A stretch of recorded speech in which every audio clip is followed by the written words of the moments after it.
आज की कहानी है बेजुबान का दर्द।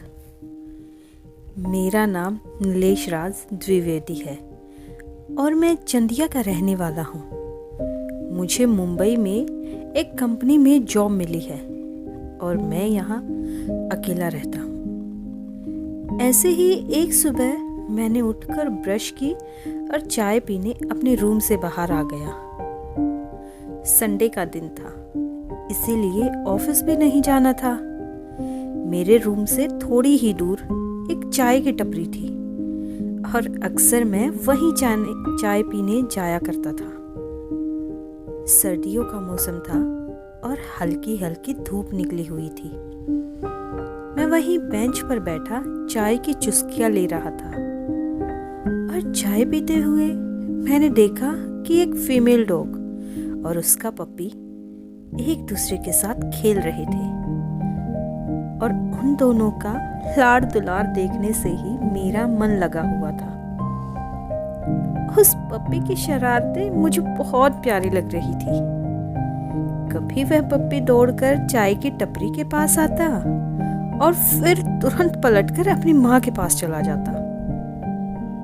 एक माँ अपने बच्चे को कैसे प्यार करती है, यही देखने में मेरा मन लगा हुआ था कि तभी मैंने देखा कि उसका पप्पी खेलते खेलते बीच रोड पर पहुंच गया था और उसकी माँ दौड़कर उसके पास जाने ही वाली थी कि तभी एक तेज रफ्तार बाइक आई और उस पप्पी के ऊपर से निकल गई।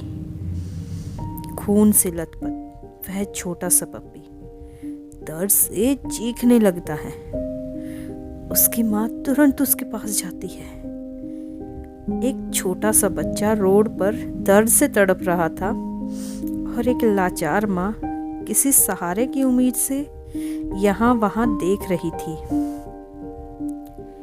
गाड़ियाँ अपनी रफ्तार से उन्हें अनदेखा करके उनके पास से निकल रही थी, पर किसी को उसके बच्चे की कोई फिक्र नहीं थी, क्योंकि वह एक कुत्ते का बच्चा था ना।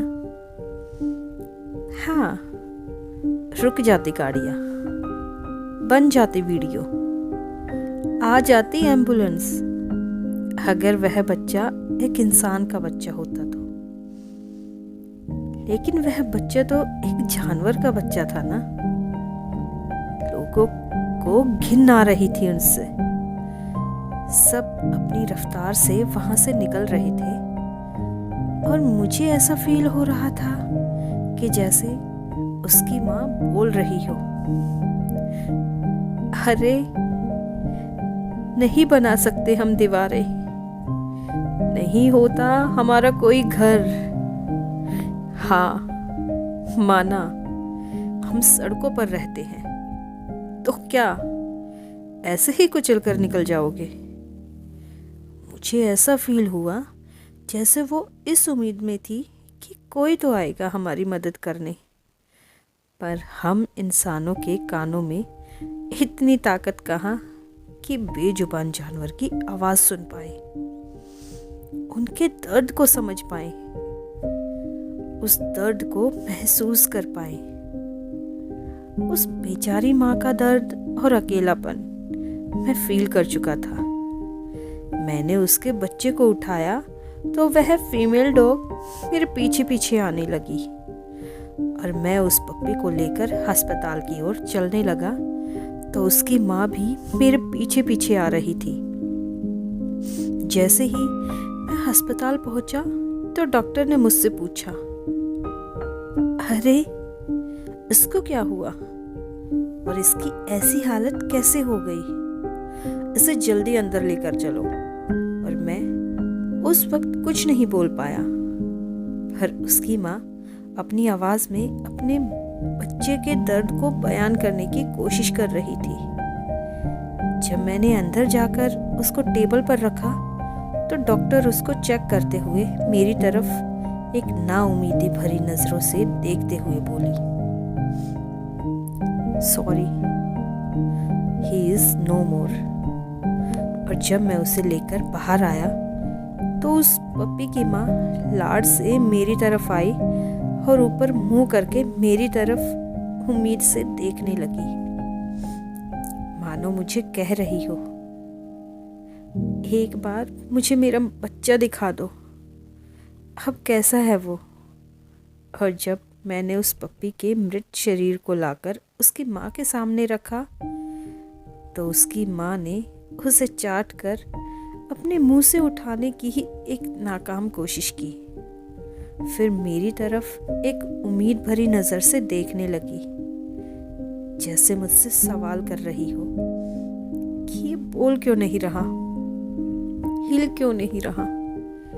मैं उस माँ को कैसे बताता कि तुम्हारी नन्ही सी जान इस दुनिया को छोड़कर जा चुकी है। अब मेरे सामने यह उलझन थी कि अब मैं इस पप्पी का क्या करूं। मैं उसको ऐसे ही छोड़ भी तो नहीं सकता था ना। मेरे हाथ में उस मरे हुए पप्पी को देखकर एक महाशय मुझसे बोले, क्या यार, तू मरे हुए कुत्ते के बच्चे को लेकर घूम रहा है, इसको किसी कचरे के डब्बे में डाल दे। और मेरा मन किया कि उस महाशय को उठाकर ही किसी ट्रक के सामने फेंक दूं। फिर मैंने उसे ले जाकर एक खाली मैदान में दफनाने के लिए एक गड्ढा खोदा और मैं जैसे ही उसे दफनाने के लिए पीछे पलटा, मैंने देखा कि उसकी माँ उसे उठाने की बार बार नाकाम कोशिश कर रही थी। कभी वह उसे अपने मुंह से हिलाकर उठाती और कभी अपनी आवाज से उसे जगाने की कोशिश करती। मैंने उस बच्चे को उठाया और उस गड्ढे में रखकर उस पर मिट्टी डालने लगा। मेरे ऐसा करने से वह बेचैन हो गई और अपने पैरों से मिट्टी हटाते हुए एक करुण आवाज निकालने लगी, मानो मुझसे कह रही हो, अगर तुम मेरे बच्चे पर मिट्टी डाल दोगे तो मेरा बच्चा सांस कैसे ले पाएगा। और वह मेरे हाथों को अपने पैरों से पकड़कर मिट्टी डालने से रोकने की कोशिश करती रही। मैंने उस बच्चे को दफनाया और मैं वापस आ गया। यार, क्या इन बेजुबानों के ऊपर दया कर लिया करो, ये हमसे छीन कर नहीं खाते। हाँ, बस एक उम्मीद से हमारी तरफ देखते हैं। अगर हम इन्हें कुछ खाने के लिए देते हैं तो ये खा लेते हैं, वरना वहां से चले जाते हैं। इसीलिए इनको मारा मत करो, इनको भी दर्द होता है, खून इनका भी निकलता है। इन्हें बस हमारा थोड़ा सा प्यार चाहिए और कुछ नहीं। सो दोस्तों, अगर आपको आज की वीडियो पसंद आई हो तो वीडियो को लाइक, शेयर और कमेंट ज़रूर कीजिए और आगे भी इसी तरह की कहानियों के लिए चैनल को सब्सक्राइब कीजिए। Thanks for watching and keep spotting.